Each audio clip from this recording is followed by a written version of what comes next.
దివంగత బీఆర్ఎస్ మాజీ ఎమ్మెల్యే మాగంటి గోపీనాథ్ కుటుంబంలో మరో ఊహించని విషాదం చోటు చేసుకుంది. గత ఏడాది ఆయన అనారోగ్యంతో మరణించిన బాధలో ఉన్న ఆ కుటుంబం ఇప్పుడు ఈ ఘోర రోడ్డు ప్రమాదంలో ఉలిక్కిపడింది. ఆదివారం అర్ధరాత్రి హైదరాబాద్ ఔటర్ రింగ్ రోడ్డుపై నార్సింగ్ పోలీస్ అకాడమీ సమీపంలో ఈ ప్రమాదం జరిగింది. మాగంటి గోపీనాథ్ కుమార్తెలు అక్షర, దిశరా శంషాబాద్ ఎయిర్పోర్ట్ నుంచి గచ్చిబౌలి వైపు ఫార్చునర్ కారులో తిరిగి వస్తుండగా ఈ దుర్ఘటన చోటు చేసుకుంది. ఇక పోలీసులు ప్రాథమిక దర్యాప్తు ప్రకారం అతివేగంతో ఉన్న కారు అదుపు తప్పి ముందు వెళ్తున్న డీసీ వాహనాన్ని వెనుక నుంచి బలంగా ఢీకొట్టింది. ఈ ప్రమాద తీవ్రతకు కారు ముందు భాగం నుజ్జు కాగా చెప్పినట్లు చక్రాలంతా కూడా సైతం ఊడిపోయాయి.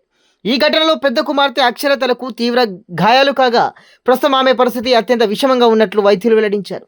చిన్న కుమార్తె దిశరతో పాటు కారులో ఉన్న మరొకరు స్వల్ప గాయాలతో ప్రాణాపాయం నుండి సురక్షితంగా బయటపడ్డారు.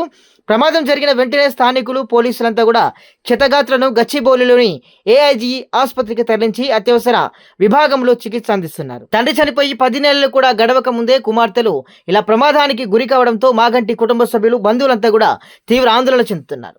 ఈ ఘటనపై నార్సింగ్ పోలీసులు కేసు నమోదు చేశారు. సీసీ ఫుటేజీ ఆధారంగా దర్యాప్తు ముమ్మరం చేశారు. అతివేగమే ఈ ప్రమాదానికి ప్రధాన కారణమని కూడా ప్రాథమికంగా భావిస్తున్నారు.